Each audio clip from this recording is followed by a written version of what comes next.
우리 말씀 함께 보도록 하겠습니다. 우리 오늘은 부활절인데요. 우리 오늘 새로운 얼굴들도 계신데 제가 다 소개를 못해도 이해를 해주시기 바랍니다. 오늘 부활절에 여러분들 이렇게 부활절 예배에 많이 참석해 주셨는데 오늘 부활절이 기독교에서는 가장 의미 있는 절기가 바로 부활절입니다. 오늘 읽은 본문은 주님이 다시 살아나셨음을 보여주는 대표적인 말씀입니다. 안식 후 첫날, 그러니까 주일을 말하는 것입니다. 주일에 주님의 시체를 보려고 주님을 따르던 여제자들이 주님 무덤으로 나아갑니다. 그 중동식 무덤이라는 것은 동굴이고 그 동굴은 입구를 돌로 막아놨는데 가보니까 돌이 굴려져 있고 거기에는 흰옷 입은 천사들이, 여기 보면 눈같이 흰 옷을 입고 번개 같은 그런 모양을 하고 천사들이 거기에 기다리고 있었습니다.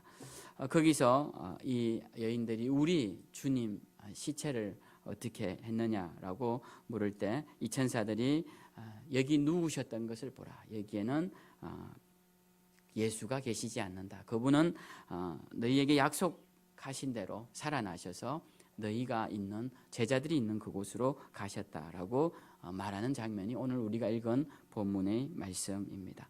그래서 이 말씀을 보면 우리가 주님이 부활하셨구나, 주님이 다시 살아나셨구나, 그리고 주님은 사망에 얽매이지 아니하시고 무덤에서 일어나셔서 다시 하늘로 올라가셨구나라는 사실을 우리가 알게 됩니다. 우리 주님 예수님은 십자가에 못 박히시고 죽으셨지만 3일 만에 다시 살아나셔서 우리의 구주가 되신 그 살아나심을 기념하는 절기가 바로 오늘 부활절, 영어로는 이스터라고 하는 이 부활절 절기입니다. 우리는 이 부활절을 지키기 위해 매년 부활절 전 주간에 고난주간 이른비 특별 저녁 기도회를 하죠. 올해도 우리는 이른비 기도회를 통해서 주님의 은혜를 나누었습니다. 이번 고난주간 5일 동안의 기도회 기간 동안에 우리는 십자가의 능력이 무엇인지에 대해서, 그리고 십자가의 능력이 우리를 어떻게 변화시키는 것인지에 대해서 말씀을 묵상했습니다. 십자가의 능력은 가장 먼저는 내 자신을 변화시키는 능력이다라는 말씀드리고, 두 번째는 세상을 이기는 능력을 받는 것이 십자가의 능력이다. 그래서 세상 사람들이 나를 비난하고 조롱하고 때로는 무시하고 또 어떤 말을 할지라도 그것을 이겨낼 수 있는 힘이 어디서 나오느냐? 십자가의 능력으로 나온다라는 말씀 드렸습니다. 그리고 마지막으로는 악한 영들을 이기는 영적인 힘을 주시는 능력이 바로 십자가의 능력이다. 그래서 십자가의 능력은 나를 이기고 세상을 이기고 악한 영들을 이기게 하여 결국 우리의 믿음의 삶이 승리로 나아가게 하는 것이 십자가의 능력이다라는 말씀을 드렸습니다. 이제 고난주간 주님의 십자가에 달리심을 기념하는 시간을 마치고 드디어 오늘은 부활의 주님, 부활의 능력과 은혜를 묵상하는 시간이 되었습니다. 저는 오늘 이 부활절에 주님께서 다시 살아나신 이 부활절에 무엇을 묵상하면 좋을까? 이 부활절의 의미를 명확히 드러내는 몇 가지 말씀을 드리고자 합니다. 먼저는 이 죽음과 부활을 함께 생각해야 된다. 이 죽음에 대한 말씀을 드리고자 합니다. 여러분, 인생의 끝은 무엇입니까? 죽음이죠. 죽음은 모든 것을 끝내는 생의 마지막 기착점입니다. 시기도, 미움도, 질투도 죽음 앞에서는 끝이 나고, 사랑도, 열정도, 삶을 위한 모든 몸부림도 죽음 앞에서는 다 끝이 나는 것이죠. 그래서 우리는 누구라도 죽음을 피해갈 수 없습니다. 죽음 앞에 서면 힘있던 청년 같은 자도 아주 왜소해지고 연약해지고, 아무리 미모를 갖고 있는 멋진 여인도 그 모든 아름다움을 다 잃어버리게 되는 것이 죽음 앞에서는 인간의 모습이죠. 세상에 많은 것을 가지고 있는 자라도 죽음 앞에 서면 그 모든 것이 소용없어지는 그러한 자리가 바로 죽음의 자리입니다. 그래서 우리는 항상 죽음이 우리 가까이 있다, 언젠가는 우리가 죽음으로 나아가야 된다는 사실을 잊지 말아야 합니다. 성경은 히브리서 9장에서 이런 말씀을 가르쳐 줍니다. 한 번 죽는 것은 사람에게 정해진 것이요 그 후에는 심판이 있으리라. 그렇게 말씀하시면서 누구라도 죽어야 한다. 그리고 그 죽음은 죽음으로 끝나는 것이 아니라 죽음 이후에 심판이 있을 것이다 라고 우리에게 알려주고 있습니다. 저는 오늘 이 부활절에 부활의 의미를 되새기기 위해서는 가장 좋은 것이 죽음이라는 것을 다시 생각하는 것이라고 생각합니다. 부활이라는 말은 한자로 하면 다시 부에 살아날 화를 써서 다시 살아난다라는 그런 한자어이죠. 우리가 다시 살아난다는 것은 우리가 죽을 때 가능한 것입니다. 예수님을 찾아온 니고데모에게 다시 살아나야 천국에 들어갈 수 있다라고 가르치십니다. 다시 살아난다, 거듭난다. 이 말씀은 다시 죽어야만이 살아날 수 있는 것이죠. 죽지 않은 자는 다시 살 수가 없습니다. 그래서 우리가 다시 살아난다는 것, 이 거듭남과 그리고 영생의 부활로 나아가는 것은 모두가 다 그 전제에는 죽음이 있다라는 것을 우리가 알아야 합니다. 그래서 우리는 부활에 대한 말씀은 반드시 죽음과 묵상해야 되고, 예수님의 부활을 생각할 때는 예수님의 죽으심도 함께 묵상되어져야 한다라는 것입니다. 그래서 십자가의 은혜의 묵상이 고난주간에 있어야만이 이 부활절에 부활의 은혜가 우리 가운데 있는 것입니다. 그렇다고 제가 죽음만을 강조하는 것도 아닙니다. 사실 십자가의 죽음만을 강조하면 주님의 십자가가 밝히 드러나기보다는 도리어 퇴색되는 경우가 많이 있습니다.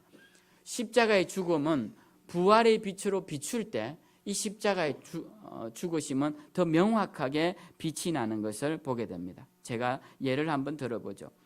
예수님께서 십자가에 죽으시고 40년 정도가 지나서 AD 70년경에 이스라엘 백성들이 로마에 반란을 일으킵니다.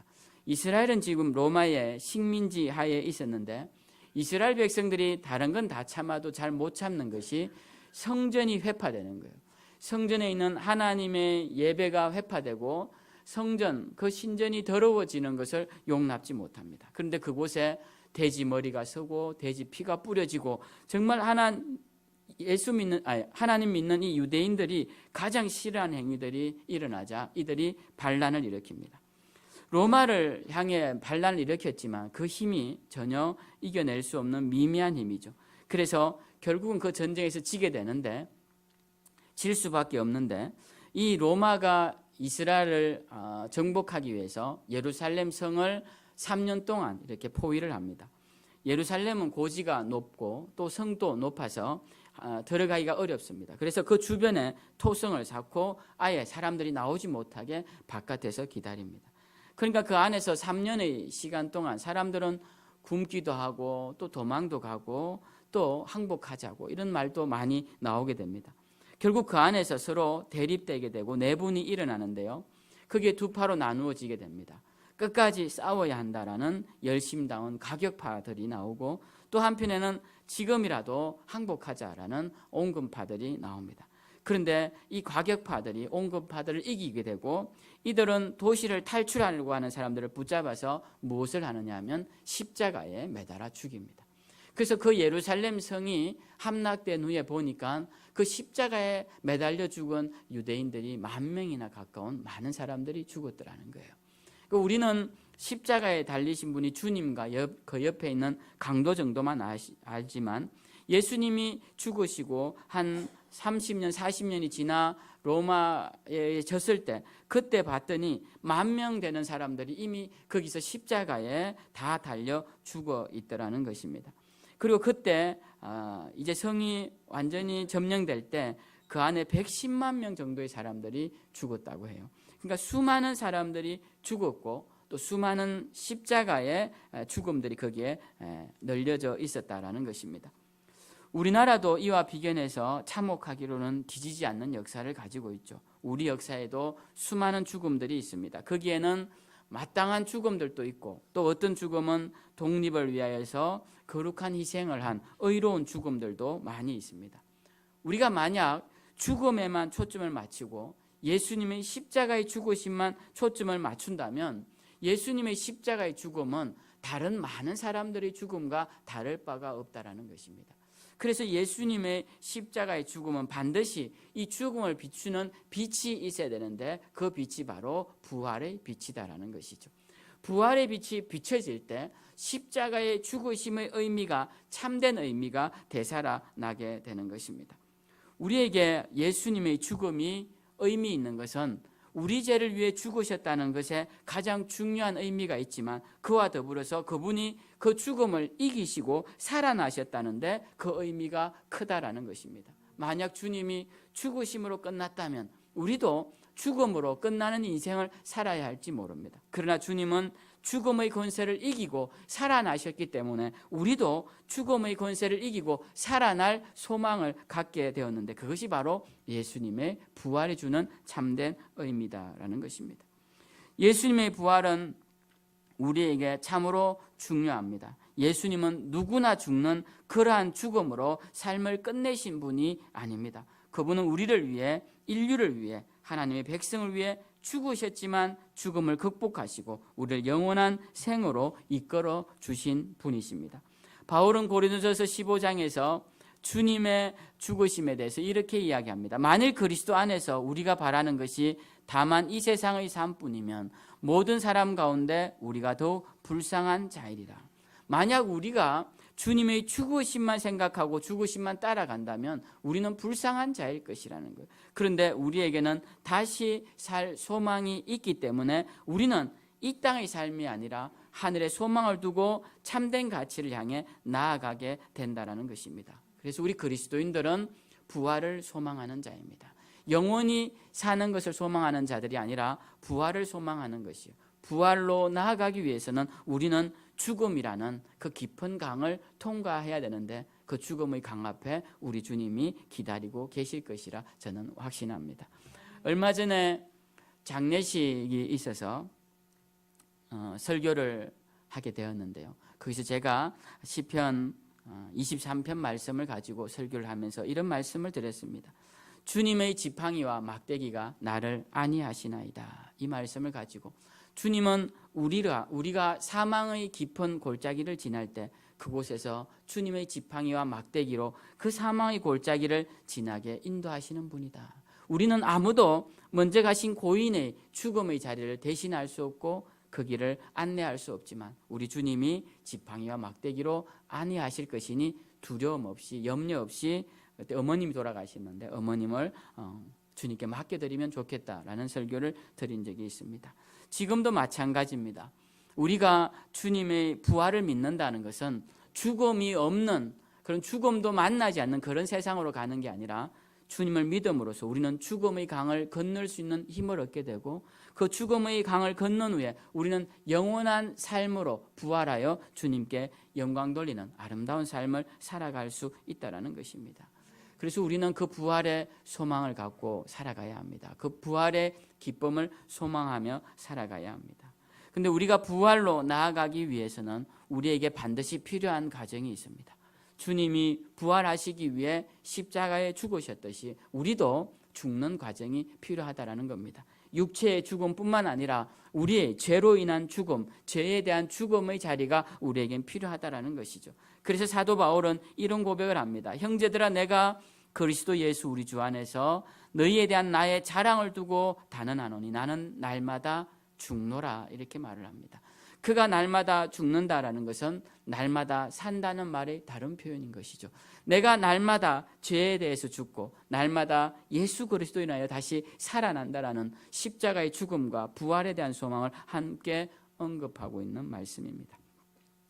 부활을 이야기하는 사람은 반드시 죽음에 대한 이야기를 해야 합니다. 죽음 없이 부활은 없습니다. 다시 태어난다라는 의미의 중생은 죄의 권세로 죽은 이후에 성령의 능력으로 다시 태어나는 것을 의미하는 것입니다. 예수님도 우리에게 새 생명, 영원한 생명을 주시기 위해 십자가에서 죽으신 것입니다. 우리가 오늘 이 부활절에 기억해야 할 것은 예수님을 믿어서 죽지 않고 영원히 사는 것이 아니라 죽어도 다시 살아나는 힘을 얻게 되는 것이 부활신앙이라는 사실을 기억하시고 오늘 또 살아난 죽음도 우리를 막지 못하는 그 생명의 능력으로 복된 부활절을 보내시는 저와 여러분들이 되시길 주님의 이름으로 축원드립니다. 두 번째는 이 부활은 사명과 함께 생각되어져야 합니다. 사도 요한은 부활하신 주님께서 하신 중요한 한 가지 일을 다른 복음서에는 나오지 않는 특별한 내용으로 언급하고 있는데요. 바로 요한복음 21장입니다. 제가 오늘 중보기도 팀에 가서도 이 말씀을 전했는데요. 거기에 보면 십자가에 달리신 예수님이 예수님을 부인하고 다 떠나 디베라 바닷가로 간 제자들을 향해 나아가십니다. 그 디베라 바닷가, 갈릴리를 디베라 바닷가라고 부르는데요. 그곳에 도망치듯 십자가에 주님을 떠나버린 제자들을 주님이 찾으러 가십니다. 그곳에서 제자들을 만나시고 주님이 그 중에서도 가장 주님을 뜨겁게 사랑한다고 열렬히 사랑 고백을 하던 베드로에게 이런 질문하십니다. 베드로야, 네가 나를 사랑하느냐? 이 말에 제가 좀 더 말을 몇 마디 더 붙이면 베드로야, 네가 지금도 나를 사랑하느냐? 이런 말씀 같기도 해요. 지금도 너 사랑하느냐? 너 그전에 나 사랑한다고 내가 죽는 자리에도 같이 가겠다고 그렇게 했는데 지금도 나 사랑하니? 이렇게 물으시는 것 같아요. 그러자 베드로가 주님, 제가 주님 사랑하는 줄 주님이 아시지 않습니까? 이렇게 대답해요. 그러니까 주님이 그 대답에 그래, 그러면 내 양을 먹이라 라고 대답을 하십니다. 그리고 또 질문하세요. 베드로야, 너 정말 나 사랑하니? 그러니까 똑같이 대답하고 주님이 똑같이 그러면 내 양을 치라 라고 하세요. 그리고 또 묻습니다. 3번을 물으시니까 베드로가 민망하고 당황스러워하죠. 그렇지만 대답을 합니다. 그러자 주님이 그렇다면 내 양을 먹이라 3번을 말씀을 해주세요. 베드로는 주님을 3번이나 부인하였으나 주님은 다시 한번 베드로에게 너 정말 나 사랑하니 3번의 고백을 하게 하십니다. 그리고 3번의 고백은 마지막에 3번의 사명으로 이어지는 것을 보게 됩니다. 오늘 이 내 양을 먹이라라는 베드로를 향한 주님의 사명에 대한 명령은 베드로만을 위한 말씀은 아닐 것입니다. 그곳에 둘러앉아 있는 모든 제자들이 다 주님을 버리고 그곳에 나와 있는데 그 제자들을 향하여 모두 다 하시는, 모두에게 다 하시는 말씀이리라 저는 생각합니다. 저는 이 사도 요한이 다른 복음서에는 기록되지 않은 이 사실을 언급하는 이유가 있다고 생각합니다. 그것은 바로 부활이라는 것은 사명이 주어지는 현장임을 보여주기 위함이다라는 생각을 해요. 우리도 마찬가지입니다. 우리가 부활절에 오늘 귀한 부활절입니다. 주님의 기쁨의 부활절이죠. 근데 이 부활절에는 반드시 무엇이 함께 가야 되느냐? 사명에 대한 인식이 함께 가야 한다는 것입니다. 주님은 부활을 통해 우리에게 사명을 주십니다. 주님이 부활하셔서 우리에게 찾아오셨다면 우리에게 뭐라고 물으실까요? 누구누구야, 너 정말 나 사랑하니? 또 어떤 사람에게 너 지금도 나 사랑하니? 또 어떤 사람은 너 지금 여전히 나 사랑하니? 라고 물으실 수 있을 겁니다.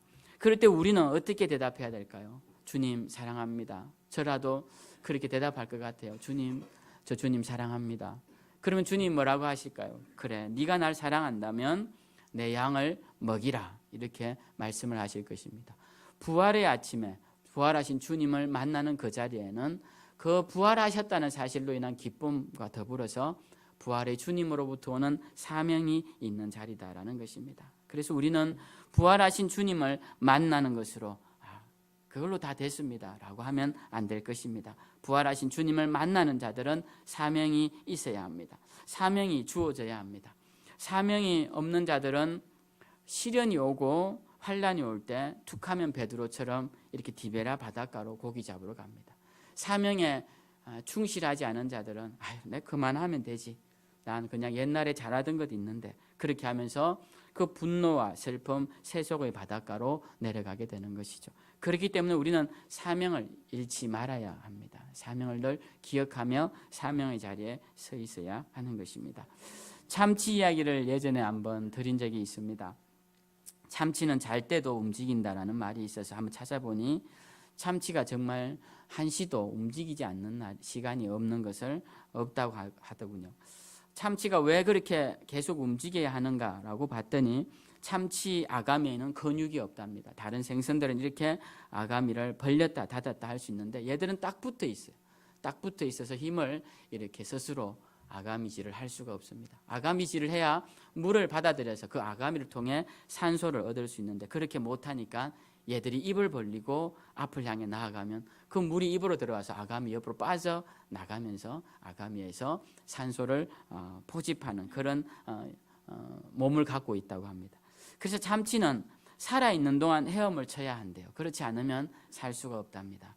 그들은 수면 중에도 호흡을 하기 위해 몸을 움직여야 하는 그런 몸을 가지고 태어난 물고기죠. 참치는 움직이는 것이 살아있는 것입니다. 그가 움직임을 멈추는 순간 그는 죽은 것이죠. 우리에게 사명이 그런 게 아닐까 생각해 봅니다. 사명의 자리는 멈추는 게 없습니다. 물론 제가 목회를 계속 하겠다는 말씀은 아닙니다. 여러분 너무 혹시 놀라신 분들 계실까 봐. 네.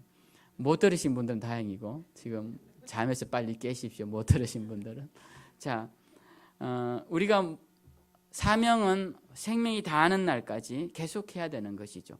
그 사명이라는 것은 직업적인 사명을 말하는 것이 아닙니다.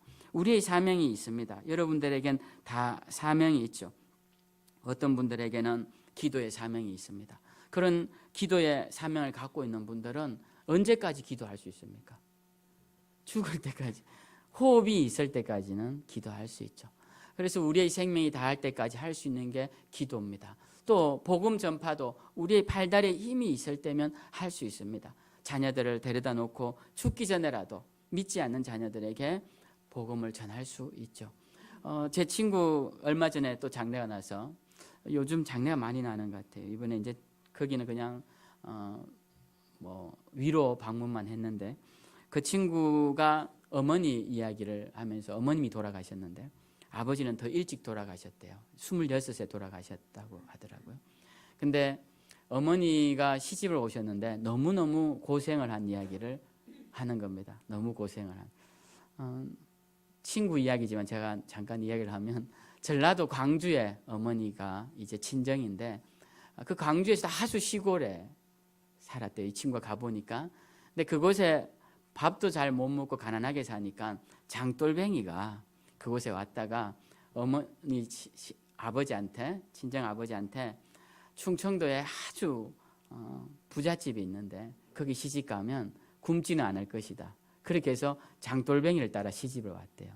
그래서 대전에 와 보니까 분홍인 줄 알았는데 이미 아내가 죽고 아내가 낳은 이남 이녀가 있는 그 집에 뭐 시동생부터 시누이까지 시할아버지 할머니까지 있는 그런 집에 거의 식모처럼 온 거예요. 그렇게 해서 거기서 이제 자녀를 낳았는데 그 어머님을 생각하면 너무 마음이 아프다는 거죠. 근데 제가 이 말씀 왜 드리냐면 아버지가 그런 어머니를 잘해드려야 되잖아요. 그러면은. 근데 희한하게 그런 집은 아버지가 잘 안 해주시대요. 보니까 술을 드시고 밥상을 없고 그래서 제가 그랬어요. 야, 와 밥상은 왜 자꾸 없는데? 그냥 밥도 잘 못 벌어다 주시면서 밥상은 왜 없니? 근데 그렇게 말을 했는데 밥상을 없고 어머니를 학대하고 하니까 그게 이제 넷째 아들인데 이 아들은 속이 상한 거예요. 그래서 형제가 5형제 목사가 된 유일한 아들입니다. 이 친구가. 그래서 이제 목사가 되었는 전도사 시절에 아버지가 돌아가시게 됐는데 복음을 전하기 싫더래요. 너무 미워서. 아버지가 너무 미워서. 그래서 결국 자기가 안 전하고 형이 전했다고 그런 이야기를 하더라고요. 근데 제가 마음이 아프더라고요. 근데 우리가 복음을 전한다라는 것은 죽기 전에 들을 수도 있지만 또 죽기 전에 전할 수도 있는 것이죠. 복음을 듣고 복음을 전하는 일이 우리가 쉬운 것 같지만 어떤 삶의 스토리를 듣다 보면 그게 쉽지도 참 보통 일도 아닌 것 같아요. 그게 참 은혜처럼 우리에게 주어지는 일이 아닌가 생각합니다. 저는 사명이라는 것은 우리가 마지막까지 내려놓지 말아야 할 생명의 호흡이 사명이 아닌가 생각해요. 그래서 여러분 십자가의 은혜와 더불어 부활의 능력은 우리를 반드시 사명의 자리로 나아가게 합니다. 그 사명의 자리는 복음 전파일 수도 있고 기도일 수도 있고 또 여러 가지일 수도 있죠. 교회 안에서 봉사일 수도 있고 여러 가지 일들이 있습니다. 우리는 이 사명을 잘 감당하는 주님의 일꾼들이 되어야 할 것입니다. 세 번째 부활은 다시 오실 예수님, 즉 주님의 재림과 함께 생각되어져야 합니다.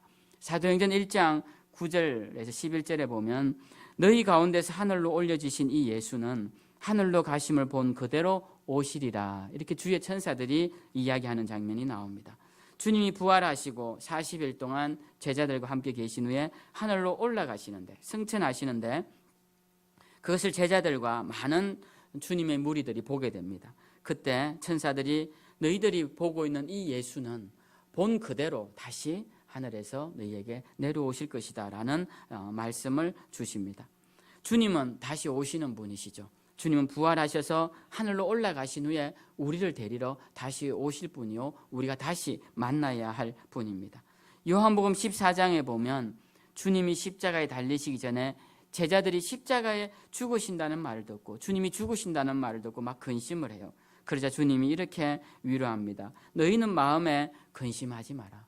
하나님도 믿고 또 나도 믿지 않느냐. 그러니까 근심하지 말라. 내 아버지 집에 거할 곳이 많도다. 그렇지 않으면 너희에게 일렀으리라. 내가 너희를 위하여 거처를 예비하러 가노니 너희를 위하여 거처를 예비하면 내가 다시 와서 너희를 내게로 영접하여 나 있는 곳에 너희도 있게 하리라. 그러니까 이 궁극적인 주님의 목적은 주님 계신 곳에 우리도 있게 하는 것이 주님의 뜻이에요.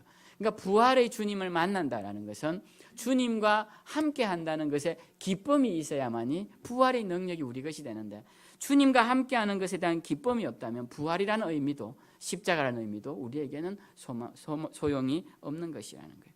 주님은 우리와 함께 계시기 위해서 그 나라에 거처를 마련해 두셨습니다. 그리고 우리를 데리러 오신다고 합니다. 여러분, 이제 주님의 부활을 믿는다면, 다 믿으시겠지만 다시 한번 확신하신다면 다시 오실 예수님도 우리가 믿어야 할 것입니다.